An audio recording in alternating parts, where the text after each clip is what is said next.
अस्सलाम वालेकुम once again. मैंने पेपर थोड़ा सॉल्व किया था, मेहमान आ गए थे अचानक, वीडियो बंद करनी पड़ी थी।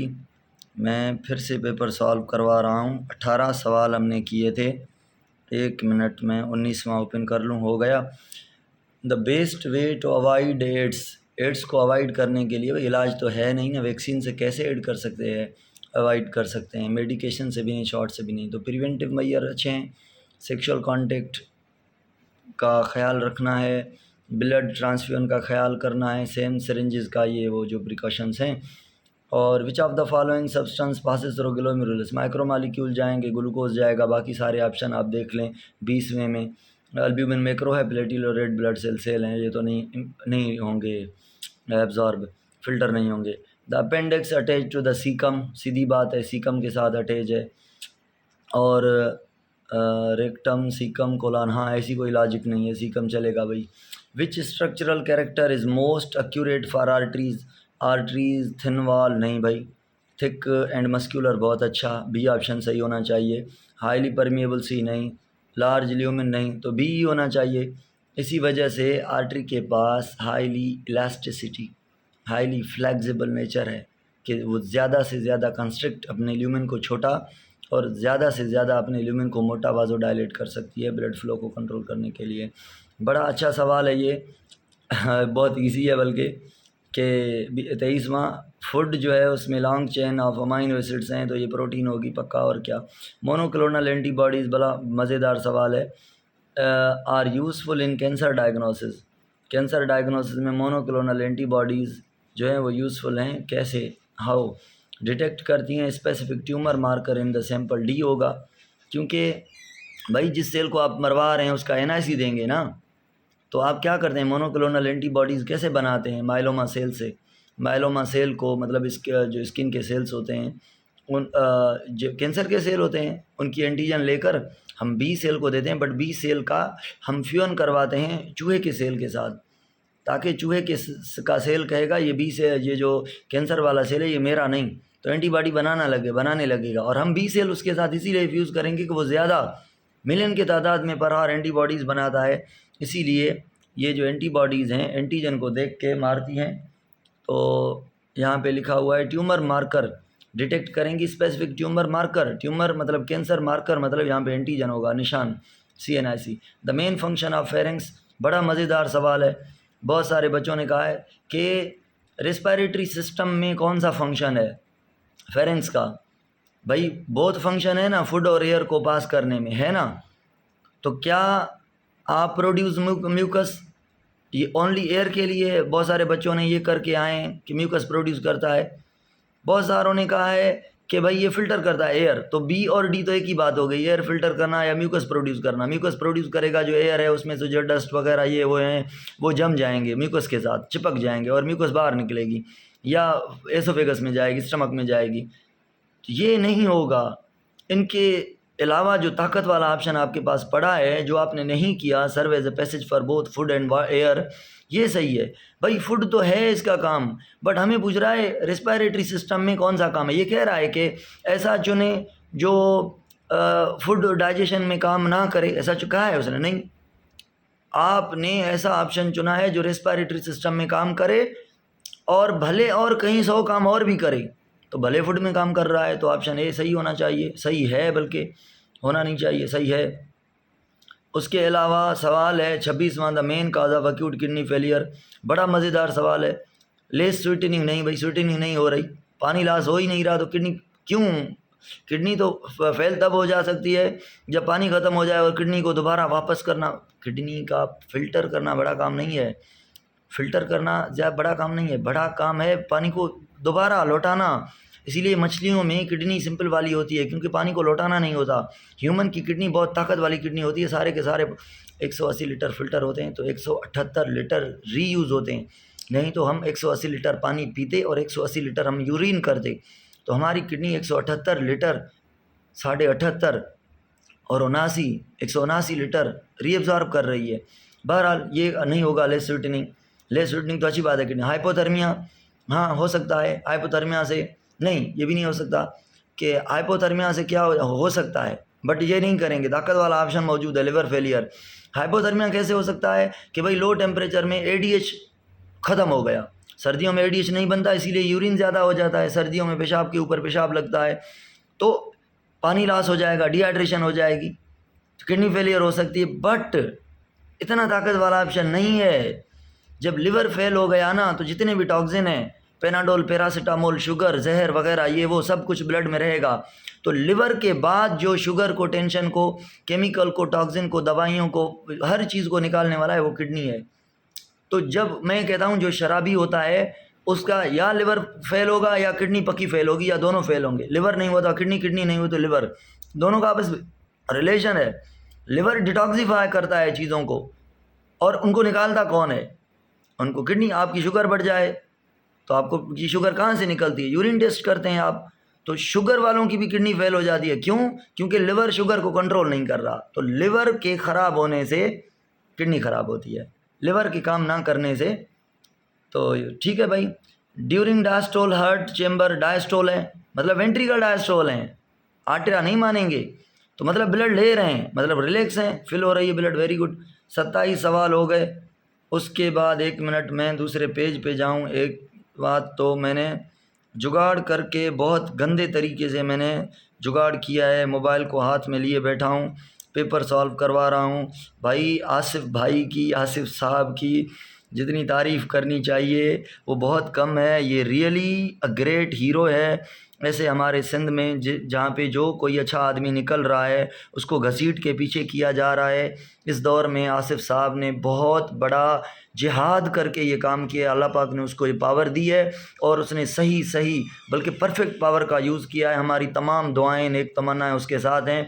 बट हम रिक्वेस्ट करेंगे पूरी सिस्टम को, गवर्नमेंट को और मीडियाज़ को, आप भी ये बात फैलाएं, हमारा साथ दें कि बोर्ड वाला कॉन्सेप्ट ख़त्म करें यार। बोर्ड में अभी मैं कहता हूँ 80% बच्चे तो पेपर में अपीयर ही नहीं होते, अपीयर ही नहीं होते। क्यों? क्योंकि उनके IMD का स्कोर इनिशियल नहीं होती, वो बोर्ड के मार्क्स नहीं होते। बाकी बच्चे पैसों पे 93% लेके आते हैं, और जो पैसे नहीं देते उनकी 80 और 75, 70, 52, 62 ये परसेंटेज होती है। तो 20-30% का डिफरेंस होता है। कैसे ये ओवरकम करेंगे बच्चे जो बोर्ड से पैसे मांग के लेकर मार्क्स नहीं लेते? तो वो पेपर देते ही नहीं, सोचते ही नहीं पेपर का। 80% तो बच्चे कंपटीशन में होते ही नहीं। सिंध में बड़ा शऊर है, बड़ी टैलेंट है, बट वो 80% लोग जो हैं उनको हम बिठा ही नहीं रहे MD के टेस्ट में। तो या तो ऐसा करें भाई, चलो आप ये ना करें, बोर्ड को ख़त्म ना करवा सकें। एक और मेरी एक राय है इसके लिए, मैं कहता हूँ स्क्रीनिंग टेस्ट रखवाएं कि भाई जब जो लूले लंगड़े होंगे ना, अनपढ़ जाहिल गवार जो बोर्ड के मार्क्स A1 ग्रेड लेते हैं और कहता उनको कुछ भी नहीं है, स्क्रीनिंग जब होगी ना ये उसी टाइम निकल जाएंगे मैदान से। बचेंगे वो बच्चे जो स्क्रीनिंग पास करेंगे, वो अहल होंगे। उनमें से भी ये कंप्लीट हल नहीं है। ये होगा कि भाई जाहिल लोग तो निकल जाएंगे, ठीक है, बाकी थोड़े बचेंगे जो कॉम्पिटेंट होंगे, उनका आपस में कंपटीशन होगा। बहरहाल आगे चलते हैं। 28वां जो सवाल है, रिकॉर्डिंग चल रही है, हाँ। 28वां सवाल है, let me zoom out the question. Kidney perform their osmoregulatory function under the effect of antidiuretic hormone है और किडनी काम कर रही है। क्या यूरिन प्रोड्यूस कैसा होगा इस सिचुएशन में? भाई ADH है तो यूरिन को कहेगा कंसंट्रेटेड बनो। ADH है, पानी को लौटाने आया है, रीअब्जॉर्प्शन करवाने आया है। आप पानी नहीं पी रहे, आप थर्स्टी हैं, आप जो हैं थर्स्टी हैं, तो यूरिन थोड़ा बनेगा और वॉल्यूम यूरिन की डिक्रीज़ होगी। Option C very good. Hypertonic मतलब ज़्यादा साल्ट, थोड़ा पानी और डिक्रीज वॉल्यूम, ऑप्शन सी है। 28वें में 29वां पर्सन के स्वेलन लिम्फ नोड, यहाँ के लिम्फ नोड या कहीं के भी जो है ना वो सूज गए हैं, स्वेलिंग हो गई है, और उसको था क्या पता है? और उसको था थ्रोट का इन्फेक्शन।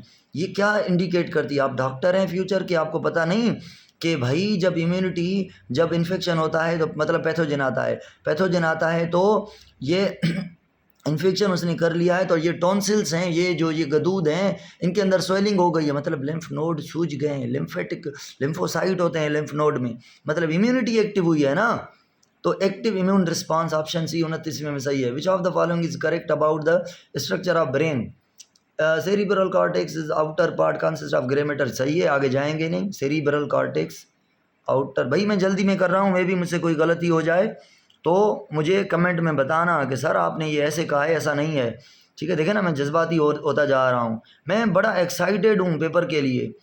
अच्छा ये और कोई ऑप्शन ऐसा है नहीं, सही ठीक है। 31वां under a microscope plant cell appear rigid, हाँ अनलाइक फ्लेक्सिबल, मतलब फ्लेक्सिबल नहीं है, लाइक एनिमल, एनिमल की तरह नहीं है। हाँ सवाल ने बता दिया कि सेल पक्का क्यों है, सेल में फ्लेक्सिबिलिटी क्यों नहीं है, ये पूछना चाहता है, सीधा नहीं कह रहा, सेल वाल की वजह से। ठीक है चलें भाई, विच साइटोस्केलेटन सबके पास होता है ना, वैक्यूल का ये कमाल नहीं है ना रिजिडिटी देना, मेम्ब्रेन तो एनिमल के पास हो, वो क्यों नहीं रिजिडिटी देती। बहरहाल 31 में cell wall which type of joint allow bending bending bending movement, ये बेंडिंग मूवमेंट एल्बो जॉइंट की, ये कौन सा जॉइंट समझ गए आप, hinge joint, hinge joint, hinge joint, hinge कौन सा था, और तो और ऑप्शन नहीं है, हाँ और नहीं है। If a round seeded pea plant self fertilise, यानी मेल फीमेल के दोनों गैमेट राउंड फर्टिलाइज वाले होंगे, फर्टिलाइज सेल्फ करेंगे और सारे ऑफ स्प्रिंग राउंड, वाह वाह ये तो प्योर वैरायटी है। Both parent of spring must be pure, true breeding, हाँ ट्रू या प्योर की बात है, यही होगा और जाएंगे ही नहीं। Both parent end of spring may be true, may be true क्यों, एक्यूरेटली ट्रू है, सही है, बी भी सही है बट ए पक्का सही है। Both parents end of spring must be true breed, पक्का भाई 200%, 300% कसम उठा के जो है पक्की बात है कि ये ट्रू ब्रीड है। Student observe micro organism under the microscope, आवाज़ में मसला तो नहीं हो रहा, मेरी मोबाइल दूर हो गई थी मुझे पता नहीं चला था। Student observe micro organism under a microscope that lake nucleus, चलो भाई सेल को ऑब्जर्व कर रहा था, न्यूक्लियस ही नहीं है, पक्का आरबीसी होगा। अच्छा सिंगल सेल है, ठीक है, क्लासिफिकेशन अच्छा क्लासिफिकेशन कर रहा है, तो ये यूनिसेलुलर प्रोकैरियोट, हाँ बिल्कुल, न्यूक्लियस भी नहीं है, ये सबसे पहली बात ये करेंगे, आरबीसी का ऑप्शन वैसे भी नहीं है, तो और होता भी तो हम प्रोकैरियोट पे चले जाते, क्योंकि उसने कहा तो नहीं है कि eukaryote without nucleus. In biotechnology vaccine can be developed by the cloning of, vaccine can be developed, vaccine बनाएंगे, वैक्सीन बनाते हैं किसी को मारने के लिए, और मारते हैं सेल को उसकी एंटीजन को पकड़ के, तो एंटीजन को पकड़ के तो क्लोनिंग ऑफ क्या करेंगे, क्लोनिंग किसकी करेंगे, gene for antigen, gene for receptor of the patient, gene for antigen of patient, gene for antibody of patient. सुने भाई, इन बायोटेक्नोलॉजी वैक्सीन कैन बी, अच्छा हाँ वैक्सीन का मतलब है कि भाई मैंने मैंने एंटीजन खा ली, मैंने एंटीजन खा ली, बैक्टीरिया की एंटीजन खा ली, बॉडी ने देखा ले लो भाई एनआईसी आ गया, मतलब चोर बॉडी में है, हालांकि मैंने बैक्टीरिया खाई नहीं थी, मैंने एंटीजन खाई थी, तो एंटीजन को देख के हमारी बॉडी कहती है कि चोर आ गया, पैथोजन आ गया, तो एंटीजन को देख के हमारी बॉडी एंटीबॉडी बना लेती है। तो वैक्सीन का मतलब है ऐसी कोई केमिकल या ऐसा कोई सेल या इनएक्टिव पैथोजन, तो यहाँ पे एंटीजन वाला जीन लेंगे, उसको क्लोन करेंगे, उससे एंटीजन बनाएंगे, एंटीजन मतलब सीएनआईसी, वो सीएनआईसी हम बॉडी को देंगे, इंजेक्ट करेंगे एंटीजन इनटू द बॉडी, या मुंह से खाएंगे ओरल वैक्सीन, या इंट्रामस्कुलर या इंट्रावीनल वैक्सीन, और इंट्रावीनल होती है,